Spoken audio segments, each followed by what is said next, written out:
You are. I just want you to know this. And she called Mark and said, Emerson broke his hand. I'm almost going to have birth to a baby. I need you to come up. And Mark says, I'll be right there, sister. I will be right there, sister. And Mark took a plane. I don't know how much he paid for the ticket, because buying a ticket from Barbados on short notice can cost a small fortune. I think you can buy a house with a plane ticket from Barbados.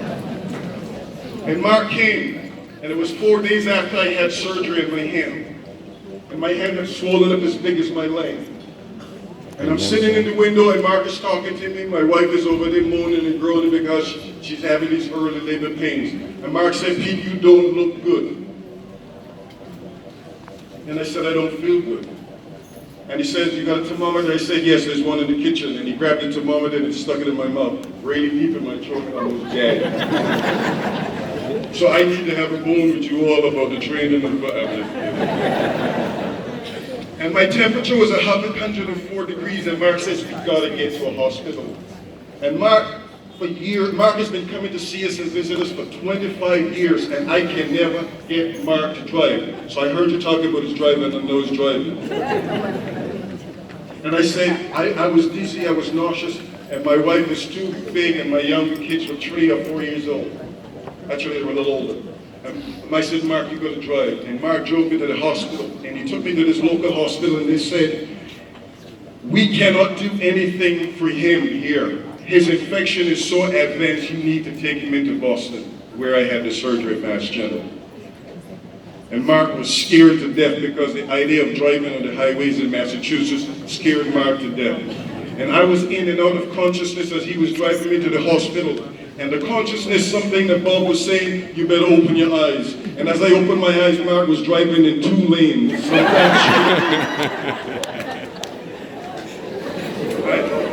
And I don't know what scared me more, the infection in my hand that was spreading through my body, or Mark's driving down the highway, taking up lanes, cars beeping, people cussing. Did I say that, Reverend?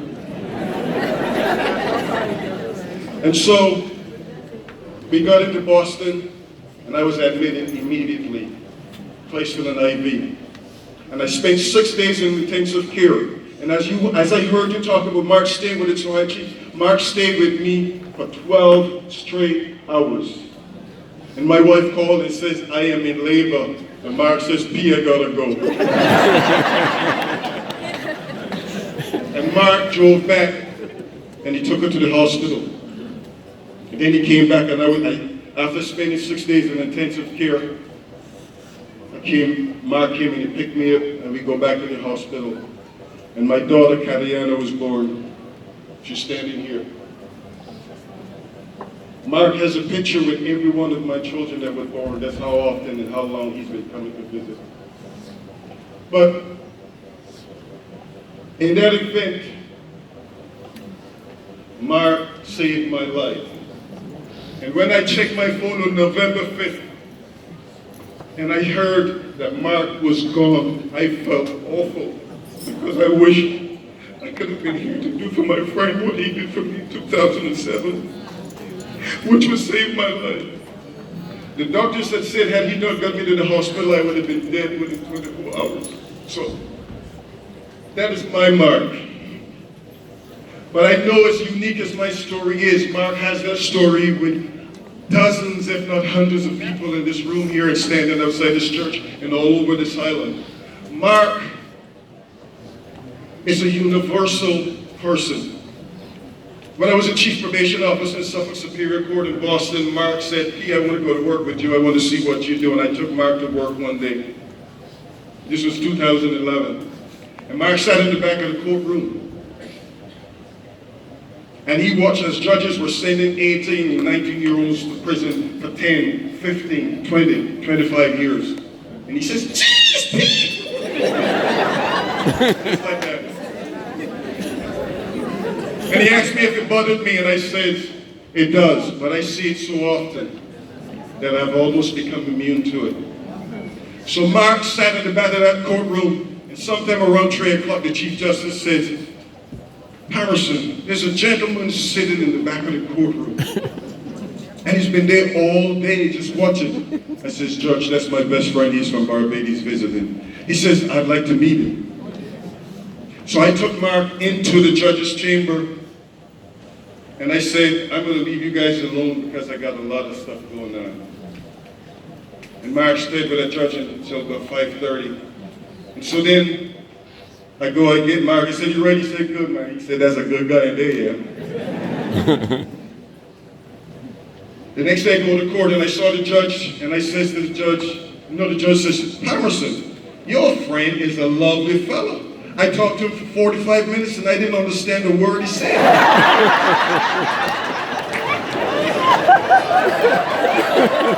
You all know what I'm talking about. You talk to Mark sometimes, you talk so fast that you can hardly understand. Even now, you wrote with Mark sometimes, we'll ask him to repeat stuff like 2 or 3 times. Mark could stay and talk to my kids for hours. And then I would say, did you guys understand what he said? They said no. But he was laughing so hard we had to laugh and it was funny. That was Mark. But I knew Mark had a deep and personal level, and Mark's mother, Linda, is sitting here. And a lot of folks may not know, and some of you may know, but my life was really miserable. I mean, for me, hunger and poverty were 2 things that were really best friends. And some days, Mark was the difference between a belly having something or a belly having nothing. Mark would bring me sometimes half of his lunch or his dinner, or whatever it was. That was the Mark I know. I love that man like a man should love a woman. Don't read that any different than it is. Appreciate that, brother. But Mark learned from his mother some fundamental skills that are important that I think that saved him well with his wife and with the women that he met before his wife, and I'm leaving it at that. Mark taught me how to be a better husband, the way he cleaned, the way he cooked, the way he washed, the way he listened to the woman in his life. And I know he got that skill from you, Linda, because he was one of these kids that everything you said to do, Mark did, to the day he died. So if you ever wanted to learn from Mark about women, you should have, because you're out of luck now. In 1992, just a year, so when Mark became a fireman, he called me collect. And that time, a phone call was like $1.25 a minute. You all remember those days? You called the States or England and you had to pay £1 or $1 to get something. And Mark would call me, Pete. What's going on, man? How you doing? I just became a fireman. I said, congrats, Mark. Awesome. The next year, I came here to get my paperwork to get a green card. And Mark took me down to Bennington. He said, you see that spot right there? I'm going to build a big house. He didn't say it like that. He added a word in there, but I can't repeat it. And I said, okay, I believe you. And then he would send me pictures of this thing creeping out of the ground. Little bit by little bit, paycheck by paycheck. And I just thought that was fantastic. The next year I bought a house and I said, Mark, I got a great place for you to come on. And Mark has been coming up ever since. In 1999, my wife and the 2 young kids were here. And we hung out down on East Coast Road in Bar on the beach. Went to dinner. And we met out there, who we are equally as fond of and love of eternally. About 6 months later, Mark called me and said, Pete, I can do the thing. I know what he meant, but I needed him to repeat it. I said, Mark, what thing that is? He says, I can get married. I said, all right, good. Where are you going to do that? He says, no, you're going to do that. Now, prior to that, the only thing that I had ever arranged was maybe a supper, but never anything beyond that. Mark entrusted me to plan and create his wedding. That's the kind of trust and love he had in me. I had no idea where to go, where to start, what to do. I started calling churches and they said, well, we can't marry here because you need to be church, you need to be council, you need to be a lot of things. And I said, that's too much, we're not going to do that. So I called up City Hall, and they had one of the most beautiful mahogany rooms where they held private functions. I talked to them, we scheduled it, and Mark and Alfie came up with a photographer, and we got married. And he got married. I know you guys are linking into that previous comment, but we got married. And Mark, so you know this is how close we are. We got married in the same city. We took our wedding photos in the same spot, same places, identical. And he married Alfie because that was the love of his life. That was the woman who brought a level of stability and maturity that a lot of other people may have tried and never could accomplish. Mark was one of those special people. As you heard before and as you'll hear as you go on, he can engage at a level beyond the scope of what is normal for other people. Me and Mark got in more trouble. I had said to Mark more than once, you know, if we were born in the United States, we would be both in prison doing a life sentence. So, in terms of talking about Mark, who else would stand and do a eulogy for a guy who warned him one time?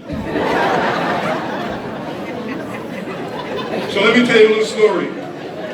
One Sunday morning, I'm keeping it clean. So, my door knocked, and the lady, she was supposed to be my girlfriend. I opened the door, I look, hi, how you doing? I get a little kiss on the cheek. I felt I was good.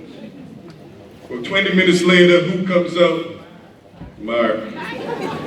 I was really slow back then. I mean, I was so slow, molasses would have passed me on the street. And then put it together.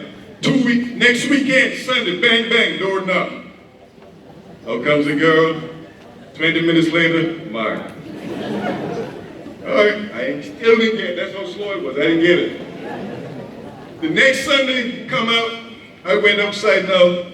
There's grass in the back of the hair. And I'm saying, wait a minute. And then Mark comes up, like 20 minutes later, the person gone on, Mark had nice hair back then. He's got hair, same type of grass, and the front of his hair. And I said, come on, Mark, did you? He said, P, you were taking too long.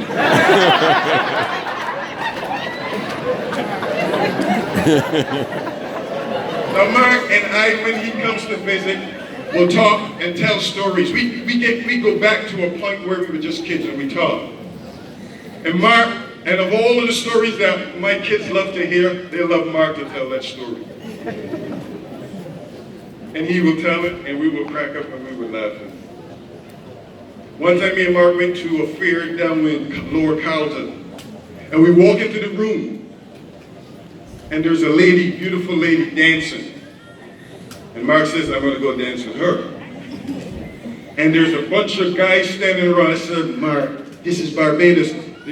I've never seen a woman dance and nobody's dancing on her in Barbados. There's gotta be something wrong. Mark said, I could. And then Slinging Francine came on, fire, fire. You know that song? We can't say it in church. And Mark slide over the floor, and Mark going low to the ground. And this guy, the biggest guy I've seen in a long time, like 6', he looked like 6'10" to me back then, with muscles around his ears. That's how much muscle he had. And he said, wait, what's going on here? Mark said, well, look like I'm doing it. Mark's still doing his thing. And the guy says, well, this is my wife. And Mark says, well, she didn't tell me about you.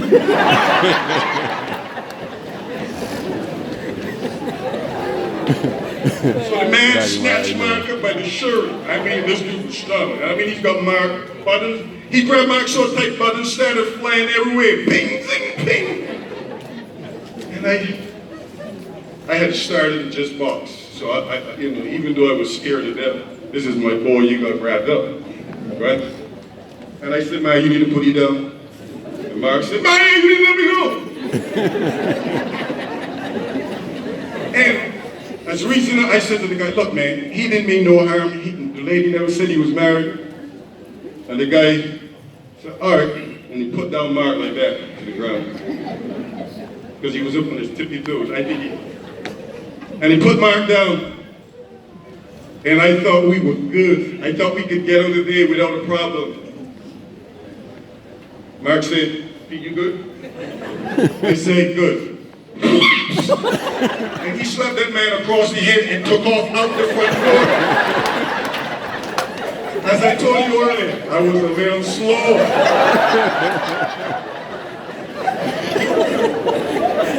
Mark is halfway to hotel, and I'm still standing on that floor with a bunch of guys in front of me, trying to figure how I'm going to get out there with my life. The guy was a fisherman. Anybody knows a fisherman without a sharp knife? Well, luckily for us and Mark, I ran out the door after him. And there was a bus driver that used to drive Route 2 all the time. And Mark used to love how bus drivers change the gears. You guys remember that? There was a guy named David. And we would always catch those kind of buses because we liked the way they drive. And he saw Mark in the middle of the street running. And he slowed that bus and he saw the guys behind us chasing. And he said, hop on, hop on, hop on, hop on. Mark was the first one on that bus. And I said, Mark, this is the last time I'm going anyway. No, didn't happen. Me and Mark went to almost every fair, every Calypso tent, anywhere on this island. Saturday was our day. One Saturday we went to a fair at the Comamere ground, and there was a Rasta man with a tent. We walking through the tent. And we accidentally kicked the tent and knocked the Rasta man's wares over. The man took off after us, chasing us all down through Bush Hall. We ran through this backyard and ran through some pig dung. Better way of saying it, but I can't use it. So we ran all the way over to, I don't know if it is St. Stephen's, but down in that general area. And Timothy Skeet, God rest his soul, drove by and he saw us. And he says, what happened? He says, we just got chased by a Rasta man. And he said, we're hopping, and we hopping. About a half mile, Timothy says, whoo, what you guys ran through? Well, I said we ran through some big dump. And he said, you guys gotta get out. I gotta go see my girl. But I want to talk about, briefly wrap up, I just got the hall sign, the hook sign. Mark was a fantastic human being. I used to love when Mark come to visit us because I knew he would get rest. When Mark was home, there was people always calling, I need this, Mark. Can you do this for me? Can you help? Mark would drive to St. Peter, St. Lucie, St. Joseph, St. John, just to give a helping hand. That was the kind of person he would. At the end of the day, even though there are any number of reasons, we always look for reasons why people pass and why people die. A lot of great people die all too often, way too early. And Mark was one of those people. And I love Mark unconditionally, and I know that all of these folks here, his wife, Althea, who he's left behind, his mother, his brothers, his sisters, his cousins, his grandson, Kai, who he adored and was looking forward to having a separate opportunity to raise kids. That was the power of the Mark Phillips. And so, we used to sing one song, and I'm going to do it real quick, Rev. I know you lost it. I got it. I'm going to slide over. But the song is, and it goes like this. Goodbye to you, my trusted friend. We've known each other since we were 9 or 10. Together we've climbed hills and trees, skinned our hearts and skinned our knees, learned of love and ABCs. Goodbye, my friend, it's hard to die. With all the birds just singing in the sky. Yeah. Go ahead, sister. It's everywhere. Think of me and I'll be there. We have fun, we have seasons in the sun, like the hills and the views. Well, the season's all already. Goodbye, Alfie, it's hard to die. With all the birds just singing in the sky. Come on, help me out. Come on, church. I know you. Yeah. Little flowers everywhere.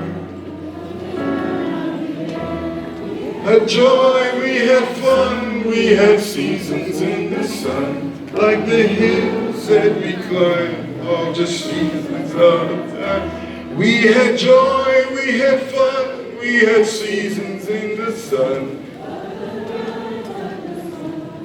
Seasons of all gone. Thank you.